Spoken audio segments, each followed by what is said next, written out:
The year was 1962.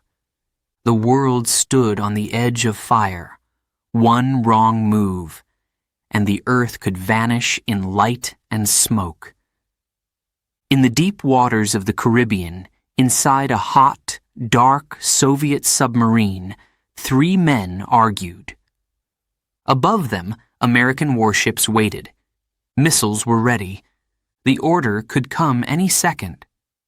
And yet, one man said, "No." A quiet, tired officer. Not a president, not a general. Just a man with courage. His name was Vasili Arkhipov.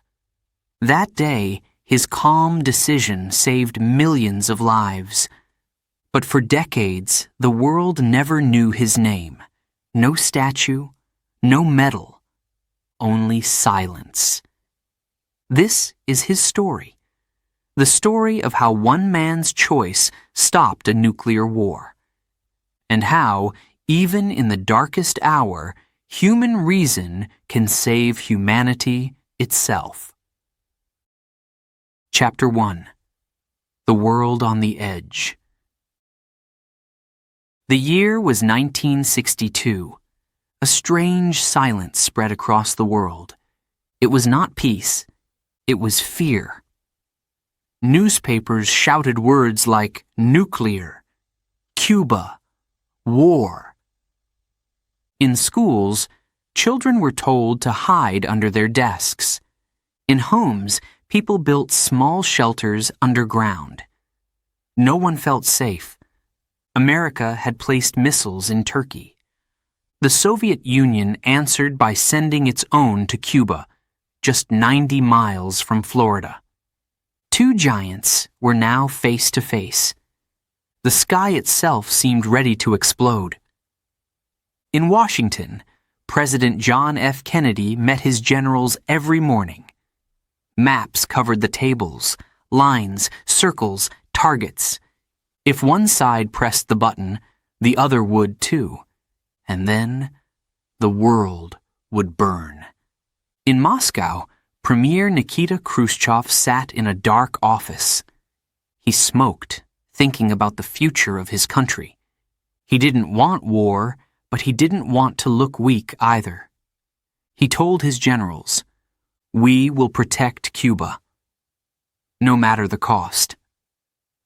At the same time, deep in the Arctic ports, 4 Soviet submarines prepared to leave. Each one carried a nuclear torpedo, small but powerful enough to destroy a city. The men inside were told nothing of the full plan. They only knew this: if war starts, you will strike back. One of those submarines was called B-59. Inside it, among 70 men, was a tall, quiet officer, Vasili Arkhipov. He was not famous. He did not like speeches. But he was respected. He had survived radiation before, during another mission. He knew what nuclear fire could do. When B-59 left the base, the men waved to their families. They thought it would be a short mission. No one imagined that this journey would bring the world to the edge of destruction. Days passed. The U.S. discovered the Soviet missiles in Cuba. Photographs from spy planes showed launch sites being built in the open fields. The news broke like thunder. The world froze. Kennedy appeared on television. His voice was calm but firm.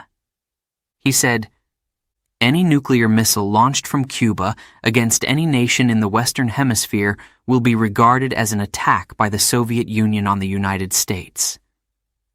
It was a clear warning, and a terrible one.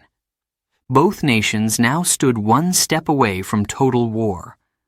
American ships formed a blockade around Cuba. Nothing in, nothing out.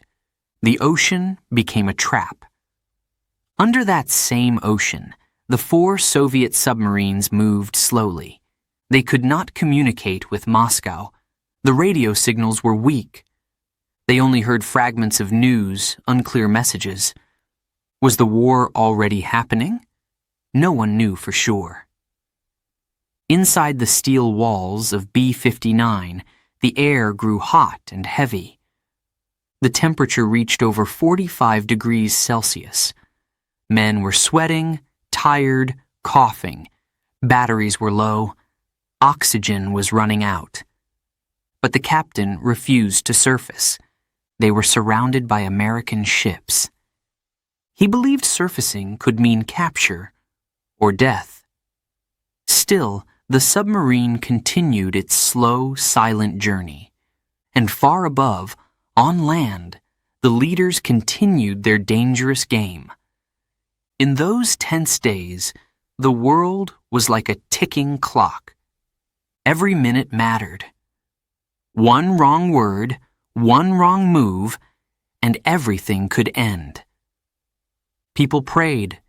In London, Paris, Cairo, everyone watched the news with trembling hands. In New York, the sirens were tested every day. In Moscow, the Red Square was quiet, empty. Children asked their parents, "Will there be a war?" Parents didn't know what to say. How can you explain the end of the world? The newspapers called it the Cuban Missile Crisis. But for the people living it, it was more than a crisis. It was a nightmare that didn't end when they closed their eyes. And while the leaders argued through secret messages and diplomats, the real danger moved under the waves, unseen, unheard. In those dark waters sailed Vasili Arkhipov and his crew, cut off from the world, exhausted, carrying the most terrible weapon ever made. They didn't know what was happening above them. They didn't know if bombs had already fallen on Moscow. They only knew their orders. If attacked, respond with the nuclear torpedo. And soon, the Americans would start dropping small explosive charges near them, signals meant to force them to come up. But to the Soviet sailors below, it would sound like the war had begun. The world was holding its breath. No one knew it yet, but the future of humanity was about to rest in the hands of one man, a man who would choose reason over rage, silence over explosion, peace over fire. Chapter 2. The Secret Mission. The submarine, B-59, moved like a black shadow under the blue sea. No one could see it. No one could hear it. It was a secret ghost of the Soviet Navy. Before leaving port, the sailors were told, "You are going to Cuba. You must not be seen. You must not be heard." Their mission was clear: protect the island from an American attack. But there was one more secret, whispered only to the highest officers. Each submarine carried a nuclear torpedo. Just one. But that one could destroy everything. If the Americans attacked, they could use it. It would not need permission from Moscow. The decision would be made under the sea, by 3 men: the captain, the political officer, and the second captain. All 3 must agree before the weapon could be launched. And on B-59, one of those men was Vasili Arkhipov. The submarine left the cold Soviet port of Murmansk in early October. It sailed south through the North Atlantic toward Cuba. Outside, the sea was calm. Inside, it was dark, cramped, and heavy with heat. 70 men shared the space of a small metal tube. They slept side by side, shoulder to shoulder. There was no fresh air. The smell of oil, metal, and sweat filled every corner. The walls dripped with condensation. Still, the men did their jobs. They trusted their captain, Valentin Savitsky, a strong and proud officer. And they respected Arkhipov, quiet, polite, but firm. He was not loud. He was calm. He had seen death before, and that calmness gave others strength. Sometimes, when the crew grew tired or afraid, Vasili would speak softly. "Keep your head. We will do our duty." They believed him. As they moved closer to Cuba, communication with Moscow became difficult. The sea grew warmer. The submarine went deeper to avoid American radar. But every kilometer they traveled brought new danger. They did not know that above them, the U.S. Navy was hunting them. The Americans had discovered the Soviet submarines near the blockade line. They were ordered to make them surface without killing them. So, the Americans planned to drop practice depth charges, small explosive signals meant to say, "We know you are there. Come up." But the Soviets didn't know this code. They believed it was an attack. And in the middle of all this confusion, B-59's radio stopped working. No messages, no news, no word from Moscow for days. Inside, the situation grew worse. The submarine's air system broke down. The temperature climbed over 50 degrees Celsius. Men fainted. Others tore off their shirts, gasping for air. They had been submerged too long. The batteries were dying. The oxygen was running out.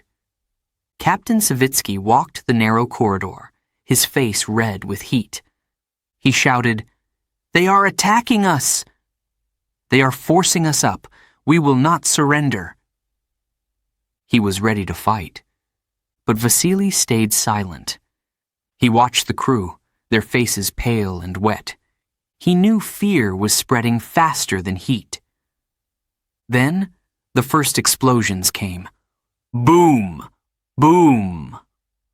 Water shook the hull. The lights flickered. Sailors screamed. To them, it was war. The Americans were attacking. No one could know that these were only warning charges. The captain turned to his officers. "It has started. They are bombing us. We must respond with our weapon." The men looked at him, shocked, desperate. Everyone knew what that meant. It meant launching the nuclear torpedo. It meant destroying an American ship. It meant starting World War III. But Soviet rules demanded 3 approvals: the captain, the political officer, and the second captain. 2 of them agreed. Only one man remained, Vasili Arkhipov. He looked at his commander. He saw anger. He saw fear. And he said quietly, "No, not yet." The room went silent. The captain shouted, "They are killing us, Arkhipov!" "This is war." Vasili answered, "We don't know that. We have no proof. If we fire, we start it ourselves." He spoke slowly, calmly, like a teacher talking to a frightened child. He said, "Let's surface. Let's confirm. We can decide after." The captain hesitated. The crew watched, breathless. Seconds felt like hours. Finally, Savitsky lowered his hand. He nodded. "Surface." And so, B-59 began to rise, from the dark toward the light. Above them, American ships waited. The ocean boiled around them as they broke through the waves. The submarine opened its hatch. Fresh air rushed in for the first time in days. The men climbed up, weak but alive. No bombs, no missiles, only blue sky and silence. They had stopped. They had not fired. And the world, without knowing, had just been saved. Chapter 3. The ocean turns hostile. The ocean was calm on the surface, but below, it was chaos. In those deep, hot waters, fear was a living thing. For days, the B-59 submarine had been hunted. American destroyers moved like wolves above them. Their radar eyes searched the sea. Their sonar ears followed every whisper, every movement of metal. The Soviet crew could hear it. The sound of engines, the ping of sonar, and then the drops, small explosions. Boom, boom, boom. The walls shook. The lights blinked. Every man thought, "This is it. We are under attack." But those bombs were not meant to kill. They were signal charges, practice blasts, a message from the U.S. Navy. "We know you are here. Come up." The Americans didn't want war. They wanted the submarine to surface, to stop hiding. But the men inside B-59 didn't know that. To them, every sound meant death. The air inside the submarine was thick and hot. It felt like breathing through fire. There was no fresh water, no cool air, no hope. Men lay on the floor, dizzy, gasping. The smell of diesel and sweat filled every corner. Captain Savitsky paced the command room like a trapped animal. He shouted orders. He cursed. He believed war had already begun. He slammed his fist on the table.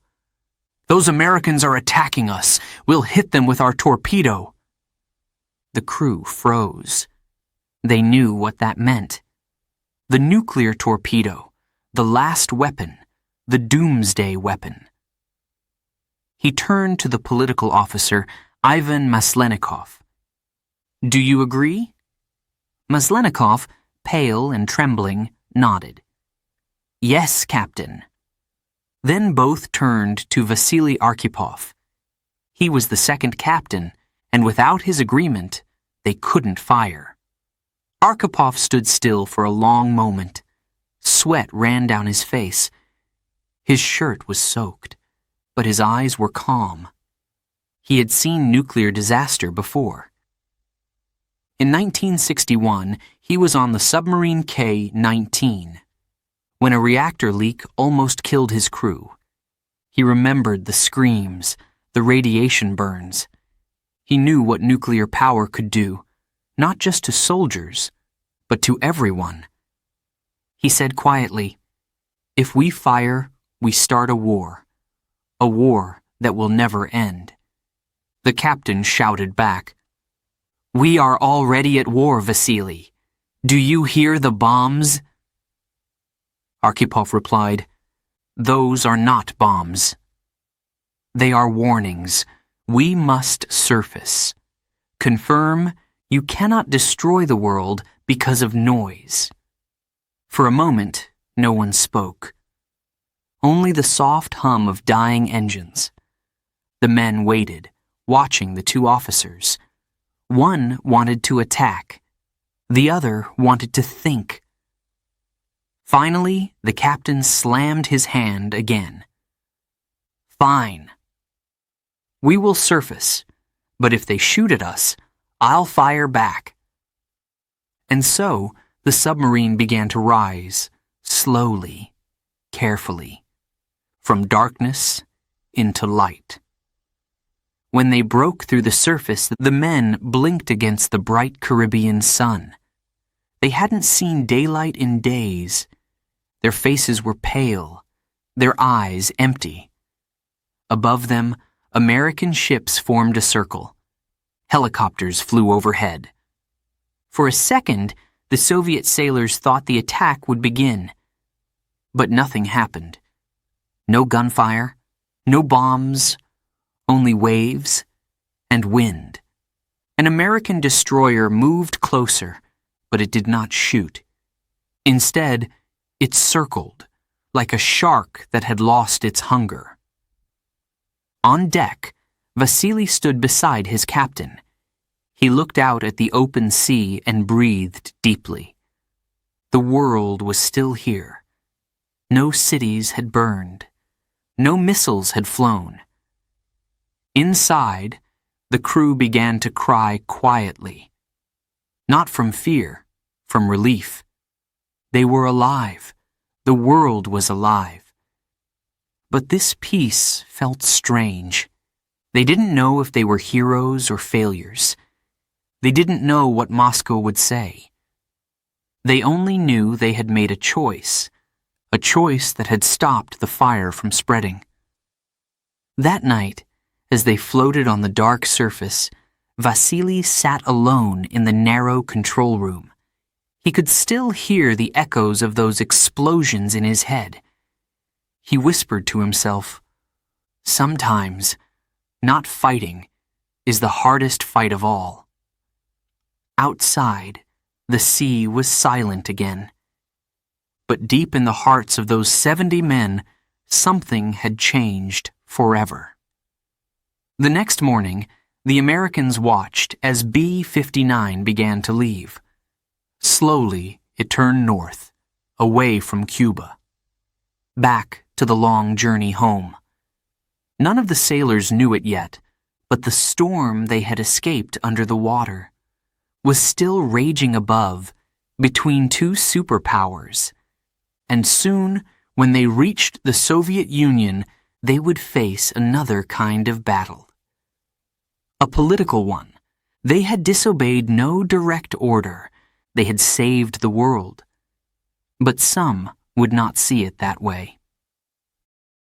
Chapter 4. The Order to Fire. The air inside the submarine was like poison, thick, hot, still. Every breath hurt. The men of B-59 had not seen daylight for days. Their faces were gray, their eyes red and empty. Some fainted where they stood, others whispered prayers in the dark. The temperature reached over 50 degrees Celsius. Water dripped from the walls like sweat. The engines groaned. The batteries were dying. And the sound of American destroyers above never stopped. Every explosion shook their bones. The ship trembled with each blast. Boom! Boom! Boom! The lights flickered. The smell of smoke filled the narrow halls. Captain Valentin Savitsky clenched his fists. He was exhausted, furious, humiliated. He shouted, "They are trying to kill us. They are forcing us to the surface. They want to destroy us like rats." He turned to his officers, sweat shining on his forehead. "If they want war, they will get war." He ordered the nuclear torpedo prepared. It was a silver cylinder hidden deep in the weapons room. Only a few men were allowed near it. It carried a warhead of 15 kilotons, as powerful as the bomb dropped on Hiroshima. The crew fell silent. No one spoke. They knew what this meant. If that torpedo was launched, millions would die. The captain shouted, "Ready the weapon!" The sailors obeyed, hands shaking. They turned the switches, opened the safety covers. The submarine's heart began to beat faster. Every man felt it, the edge of no return. Then came the voice of the political officer, Maslenikov. He was pale, trembling, but he nodded. "Yes, Captain. I agree. It's time. 2 approvals now. Only one more was needed." The captain turned slowly toward Vasili Arkhipov. He shouted, "Comrade Arkhipov, you are the last to agree. Give your consent." All eyes turned to Vasili. The air was burning, but his face was calm, almost cold. He looked at the captain, then at the men. He could see their fear, their exhaustion, their confusion. He felt the heat pressing on his skin, the silence before the storm. And then he spoke. No. Just one word. But it cut through the noise like lightning. The captain stared at him, his eyes wide, his mouth open. What did you say? Vasili repeated, I do not agree. We will not fire. Savitsky slammed the table. Are you mad? They are attacking us. We have no contact with Moscow. They are dropping bombs. This is war. Vasili's voice stayed steady. We don't know that. We have no proof. If we fire, we start something that can never be stopped. The captain shouted louder. They are killing us, Vasili. He shouted back, No, Captain! Not yet. If we fire, we will kill them, and they will kill millions more. Do you want to be remembered as the man who burned the world? The room fell silent again. The only sound was the hum of the engines and the breath of terrified men. Maslenikov wiped sweat from his forehead. He looked at Arkhipov, then at Savitsky.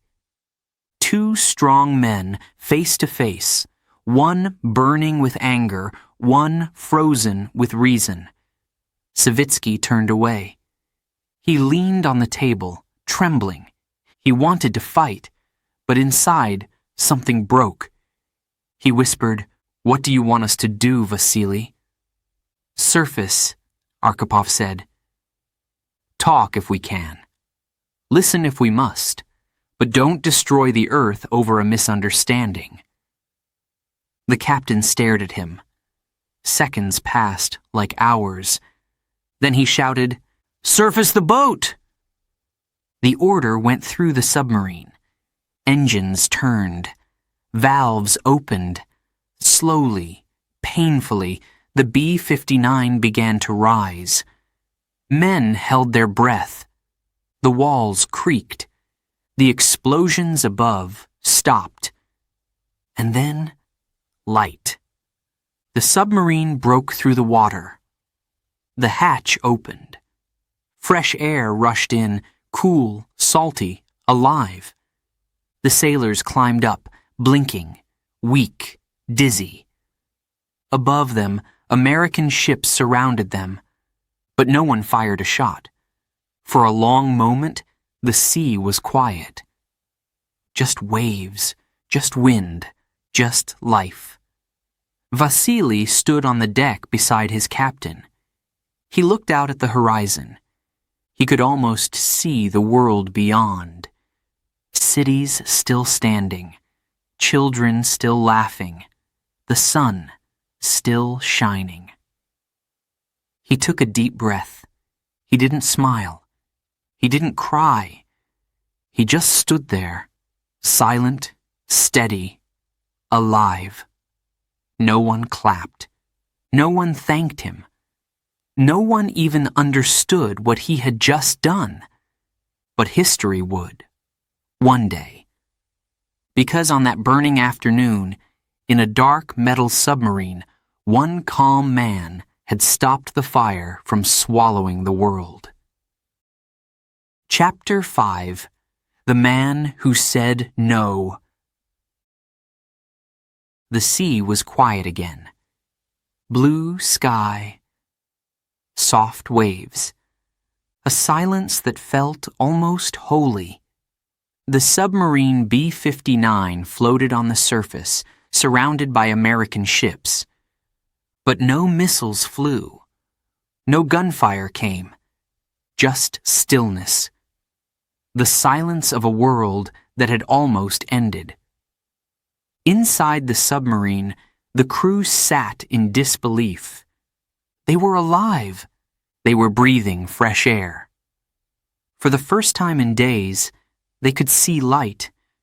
But in that light, their faces showed something strange.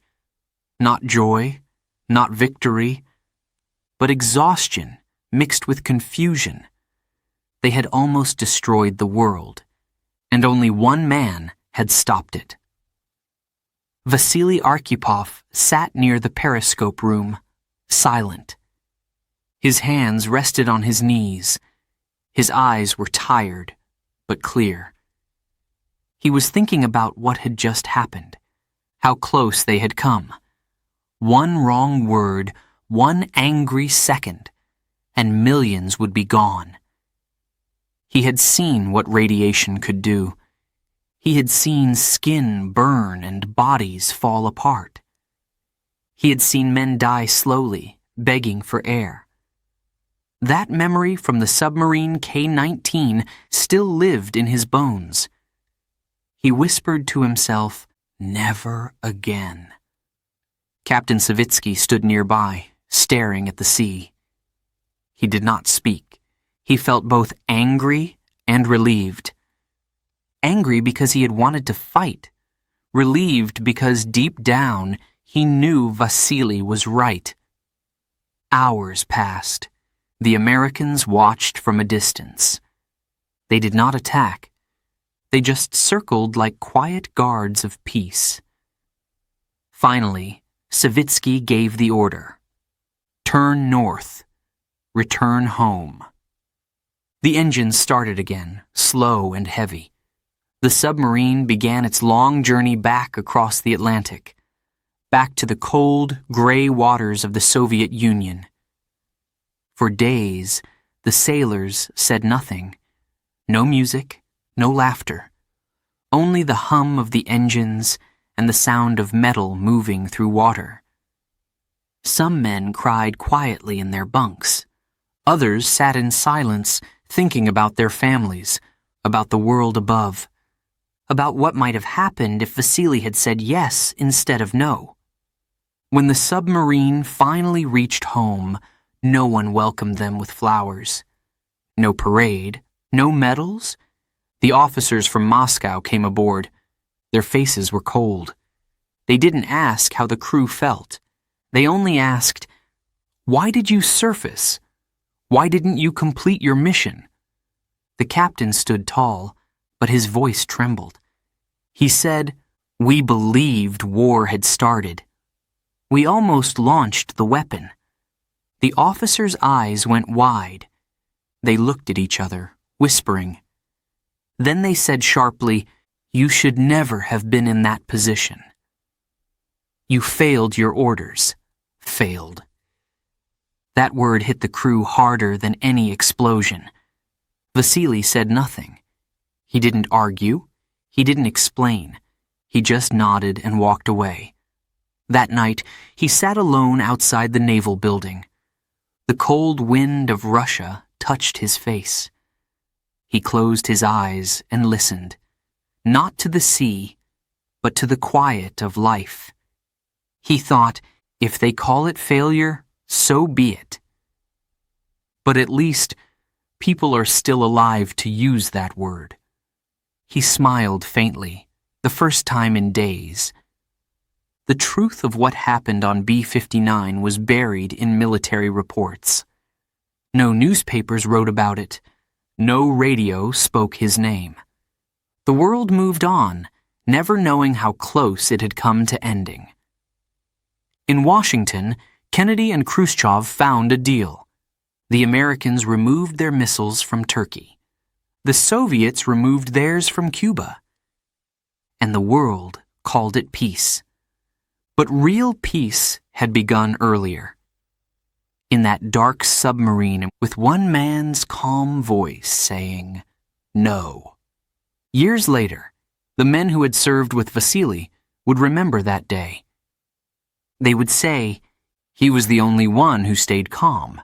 He saved us, and everyone else." Some called him the savior of the world. But he never used that title. He never wanted it.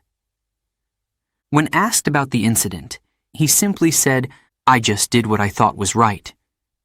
That was Vasili Arkhipov, a man who carried no gun to save humanity, only reason. A man who proved that courage is not shouting or fighting, but standing still when everyone else loses control. He did not change the world with weapons. He changed it with calm, with logic, with a single word. No. That one word saved millions. It stopped a nuclear war. And yet, he returned home quietly, forgotten by history, but not forever. Because truth, like light, always finds a way to surface. Chapter 6. Surfacing to Peace. The long gray submarine. B-59 crawled through the cold Atlantic waters, heading home. The men were quiet. No songs, no jokes. Just the slow hum of the engines and the echo of memories. They had left the burning heat of the Caribbean behind. They had escaped the storm. But inside their minds, the noise continued. The explosions, the shouting. The moment when the captain's hand almost touched the launch button. The single word that stopped it all, no. Vasili Arkhipov sat alone near the navigation table. He stared at the compass, watching the small arrow swing north. Outside was endless water. Inside, exhaustion, silence, and relief.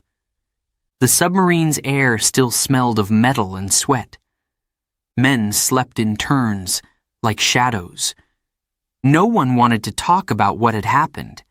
It was too heavy, too close, too real. Sometimes, in the darkness, someone whispered, "If he hadn't said no," and another voice answered, "We'd all be gone." Then silence again. When they finally reached the port of Murmansk, the air was cold and gray. Snow fell softly, as if the sky wanted to clean everything that had happened. Families waited on the pier, wives, mothers, children, holding flowers, waving scarves. But the submarine stopped far away. No one was allowed to approach. Officers in black coats walked aboard. They asked no questions of comfort, only reports, only discipline. They wanted explanations, not emotions. Captain Savitsky stood straight, his eyes empty. He said only, "We completed our mission." Then he saluted. He didn't say how close they came to ending the world. He didn't say who stopped it. In secret meetings, Soviet commanders argued.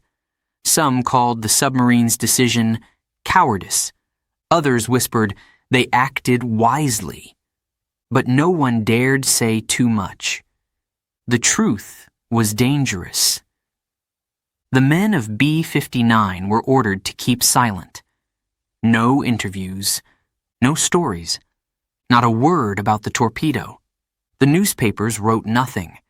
The country moved on, busy with victory speeches about Cuba.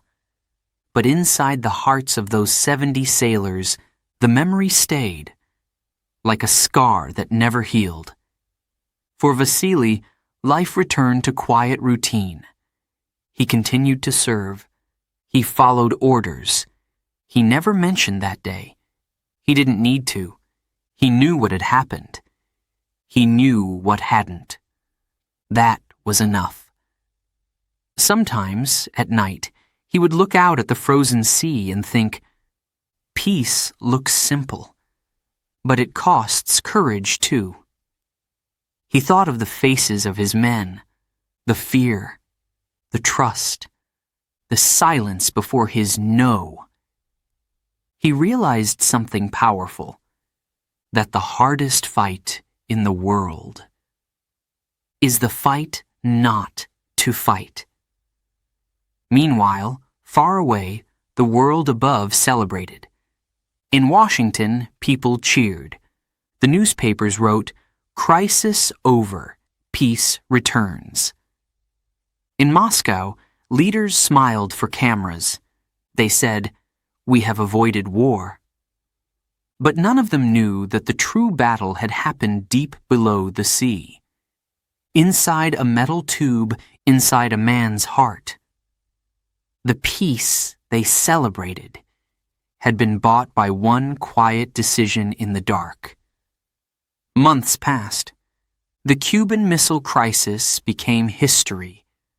The world breathed again, but no one spoke of Vasili Arkhipov, not in books, not in speeches, not even in secret archives. He was a ghost, the man who saved the world, but whom the world forgot. Yet peace, even unspoken, was enough for him. He didn't want medals. He didn't want fame. He wanted calm seas and a world where children could sleep without fear of fire in the sky. Sometimes he wrote in his notebook simple words: "Stay calm when others lose control. Think before you act. Peace begins with one person's choice." He never called himself a hero, but history would, decades later, when the truth finally surfaced.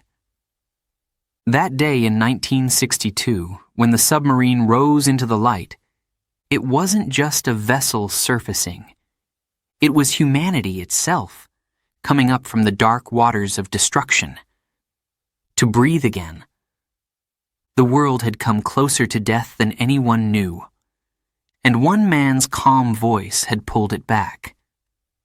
Vasili Arkhipov didn't stop a torpedo. He stopped time. He stopped history. He gave the earth another chance to live. Chapter 7. The Cold Welcome Home. The snow fell heavier that morning, thick, white, endless. It covered the naval base like a blanket, soft outside, cold inside. The submarine B-59 had returned to Soviet soil. But there was no music, no cheers, no flags waving. The men stepped off the submarine, thin and pale. Their eyes looked down, not forward. They had traveled through fire and silence, and now there was only frost. Captain Valentin Savitsky walked first. He saluted the officers waiting at the pier. They didn't salute back. One of them, a gray-faced commander, he said sharply, "You broke radio contact for too long. You ignored orders. You surfaced in front of the enemy." Savitsky's jaw tightened. He answered softly, "We were dying. The batteries failed. The air was gone." The commander interrupted, "You embarrassed the Navy. You revealed our position. You almost caused an international incident." Almost caused. Those words burned like ice. Behind Savitsky stood Vasili Arkhipov, silent, steady. He wanted to speak. He wanted to say, "We almost caused a war, and we stopped it." But he didn't. He knew it wouldn't matter. The sailors were sent home quietly. No interviews, no reports, just silence. They were told, "You are not to speak of your mission.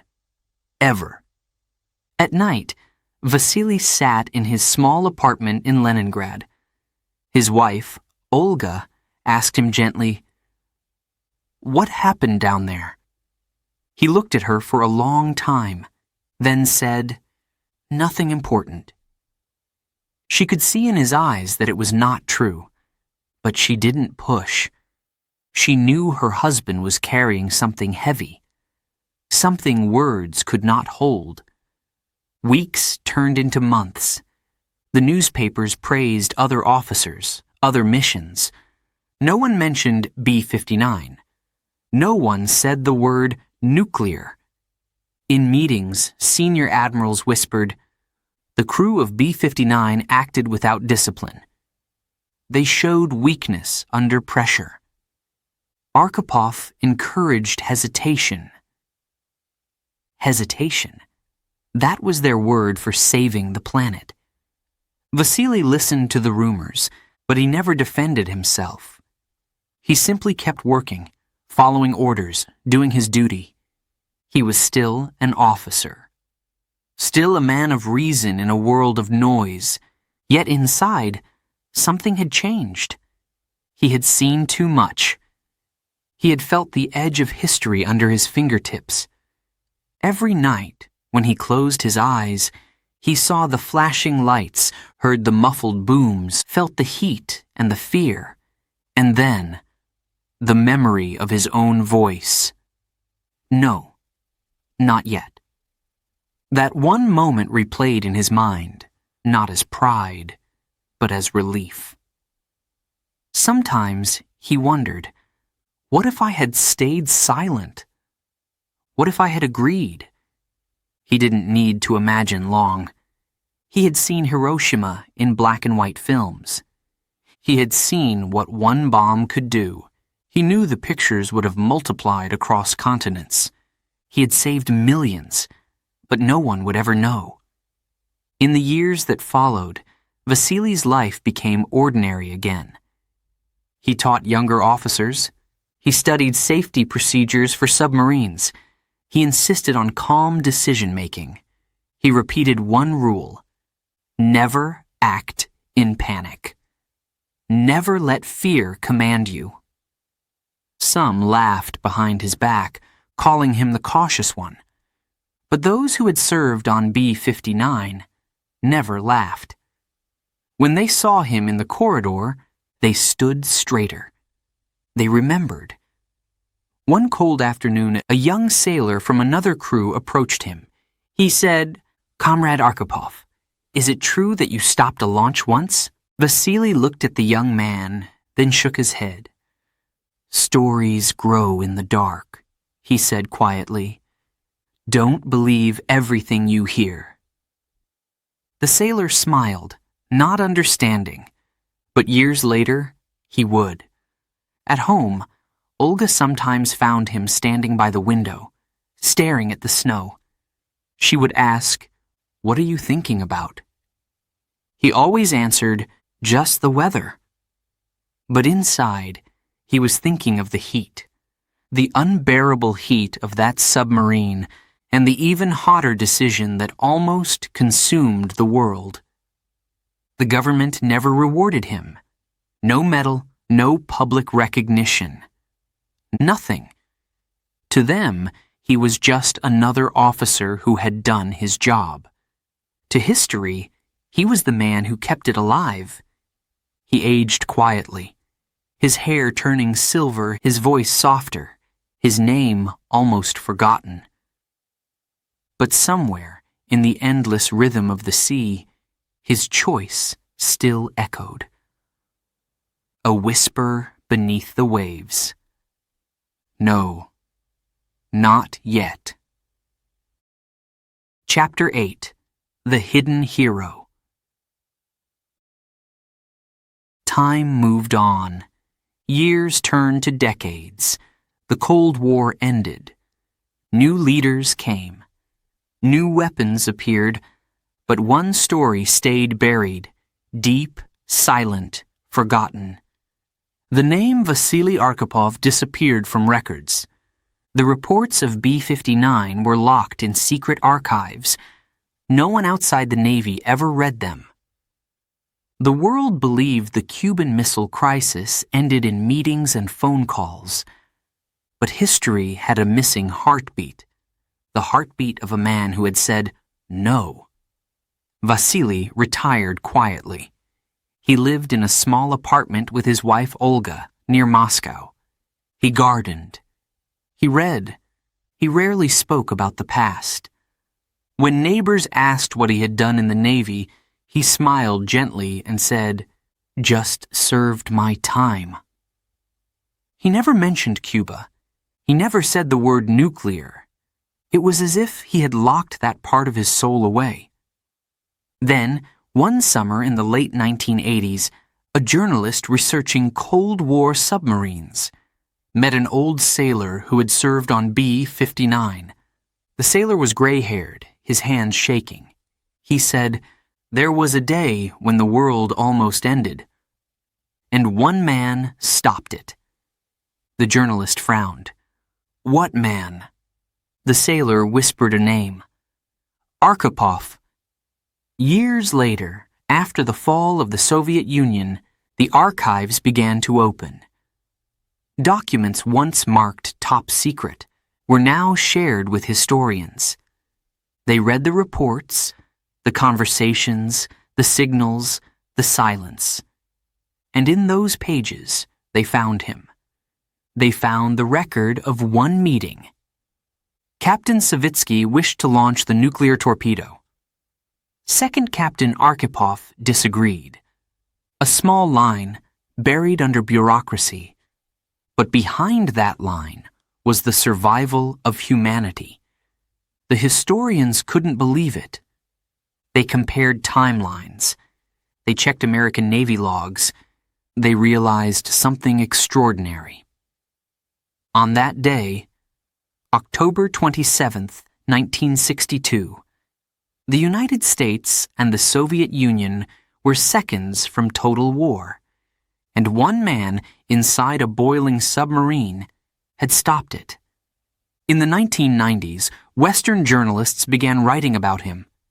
Headlines appeared, "The man who saved the world," "The forgotten hero of the Cuban crisis." Documentaries were made, books were written. Students learned his name for the first time, but Vasili never saw any of it. He had died quietly in 1998, without knowing the world had finally remembered him. His wife, Olga, when she read those articles, sat at her table with tears in her eyes. She whispered, "I always knew he was special." He never raised his voice, never chased medals, but he carried peace inside him. Soon, naval officers from many countries began to speak his name with respect. In schools, children learned that peace does not always come from leaders. Sometimes, it comes from a single calm man. American admirals, reading the declassified files, said privately, "If that torpedo had been fired, our ships would have answered, and none of us would be here today." One decision, one refusal, one life that changed every other life. The story of Vasili Arkhipov became more than history. It became a lesson about reason over rage, about thinking before reacting, about the power of one quiet conscience. He had no monuments, no national holiday, no statue in Moscow Square. But he had something greater.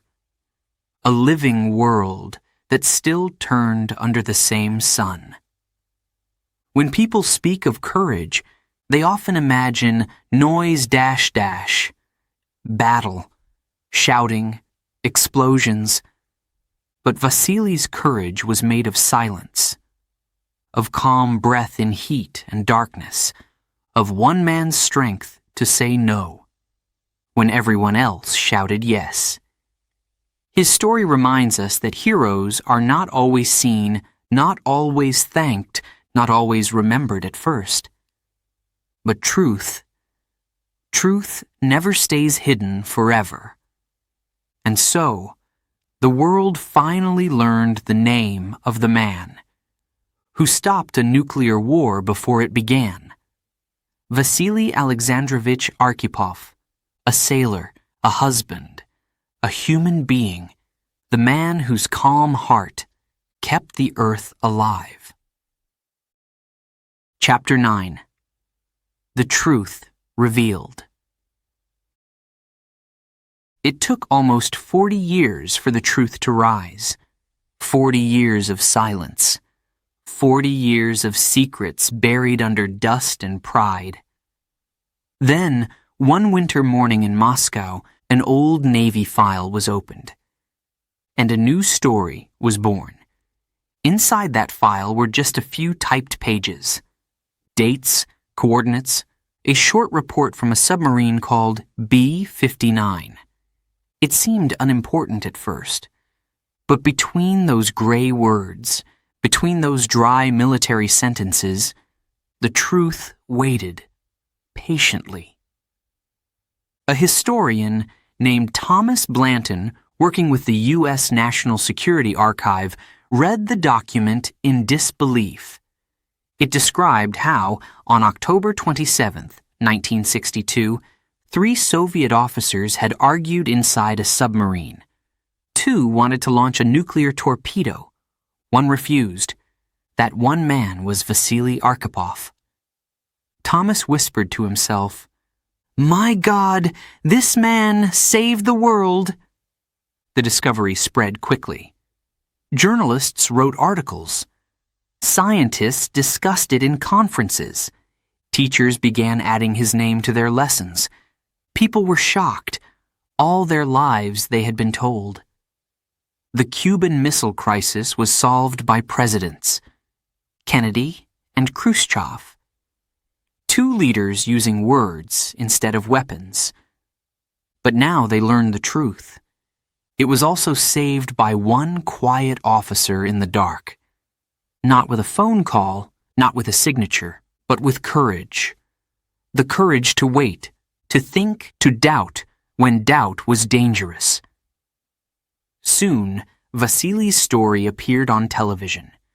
Programs called him the man who saved the world. Viewers cried. They imagined him sitting in that boiling submarine, sweat dripping, heart steady, refusing to let anger command his hand. A retired U.S. admiral was interviewed.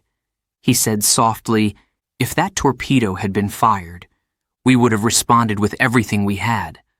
There would be no Washington, no Moscow, maybe no world." The studio went silent. For the first time, people truly understood how close humanity had come to its own end. In Russia, the story spread slowly. Old officers at naval academies began to speak. Some had served with Vasili. One of them, now white-haired and trembling, said, "Everyone shouted. He stayed calm. He was the reason we are all here." Another added, "When the pressure was highest, he was the only man who breathed normally." They began to tell cadets, "Remember Arkhipov. Remember what real strength looks like." In 2002, the world finally honored him publicly. The U.S. Institute of Nuclear Studies gave his family a special Future of Life award. His wife Olga received it on his behalf. She stood at the podium, eyes full of quiet tears. She said, "My husband always thought he was just doing his duty. He never wanted fame, but he always believed that reason must guide strength." The audience stood. They clapped for a man who wasn't there, a man who had already gone, but whose decision still echoed across time. After that, his name began appearing in books, documentaries, school lessons, and even films. In classrooms across the world, teachers told their students, "One calm heart stopped a nuclear war." Children listened, their eyes wide, trying to understand how silence could save billions. They drew pictures of submarines. They wrote essays about courage. They learned that heroes don't always wear medals. Sometimes they wear fear and rise above it.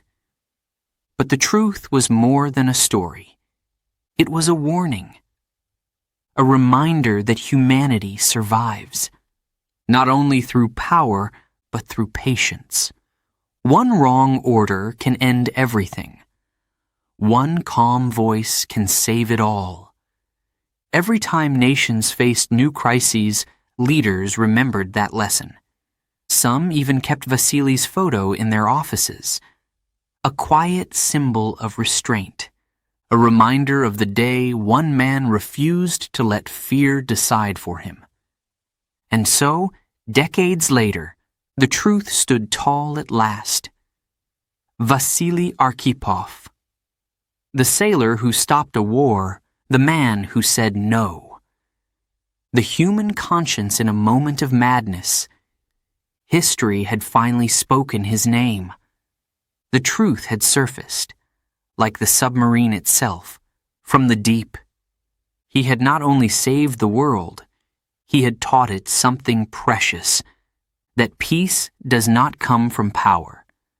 It comes from choice. Chapter 10. One Man, One Choice. The sun was low over Russia, painting the snow in orange and gold. In a quiet village near Moscow, an old man walked slowly through his garden. His name was Vasili Alexandrovich Arkhipov. Few people recognized him. No one knew that the ground under their feet, the sky above their heads, still existed because of him. He was the man who had stopped a nuclear war. But to the neighbors, he was simply Vasili, the kind man who grew potatoes and smiled at children.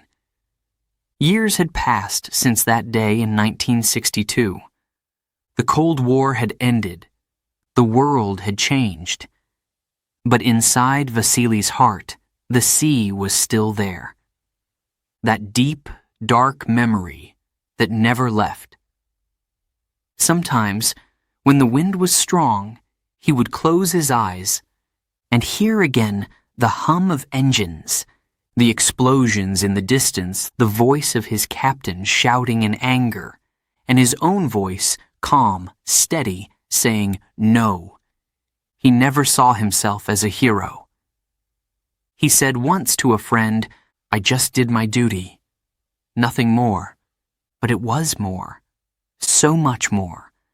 Because duty could have meant pressing that button.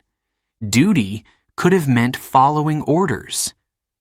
Instead, he followed his conscience. And that single act, that moment of quiet strength, saved more lives than any soldier, any general, any president. When people finally learned his story, it spread across oceans. In America, children studied his name in history books. In Europe, journalists called him the man who saved humanity. In Japan, people lit candles in his memory, for they understood better than anyone what nuclear fire could do. And yet, Vasili never asked for thanks. He never gave interviews. He never stood on a stage. He believed peace was not something to show. It was something to protect. In his final years, his health began to fade. His wife Olga stayed by his side, reading him letters from around the world. People wrote from schools, from science centers, from governments. They said, "Thank you for our lives. Thank you for choosing peace." He listened quietly, his eyes half closed. He smiled a little and whispered, "It was never just me. It was reason. Reason saved us." He passed away in 1998, without noise, without ceremony, just as he had lived. But his story did not die. It grew, because the world had learned something powerful, that one man, in one moment, can hold the future of humanity in his hands. His decision became a symbol, a reminder that wisdom can live inside ordinary people and that real strength is calm, not rage. Today, his name is spoken in classrooms, in documentaries, in peace conferences. His photo hangs in museums beside the words, "He saved the world by refusing to destroy it." Scientists and soldiers study his case, asking themselves, what would I have done in his place? And the answer still matters, because the world still carries weapons, still faces fear, still needs calm hearts like his. Sometimes, when people visit old submarines in naval museums, they look at the narrow halls, the buttons, the torpedo tubes, and someone always says softly, "A man once sat here." He could have ended everything, but he didn't. Visitors stand in silence. They feel gratitude, not loud, but deep, like the sea itself. In the story of Vasili Arkhipov, we see the best of humanity. The part that can stop, think, and say no when the world says yes. He reminds us that peace is not weakness, it is power. The power to hold your fire, to trust your mind, to believe that every life, even unseen, has worth. The world still spins, the oceans still move. Cities still shine at night. Children still play under quiet skies. All because, one day in the hot, dark belly of a submarine, a man refused to pull the trigger. Vasili Arkhipov, 1926 to 1998. Sailor, husband, human. The man who said no. The man who chose life.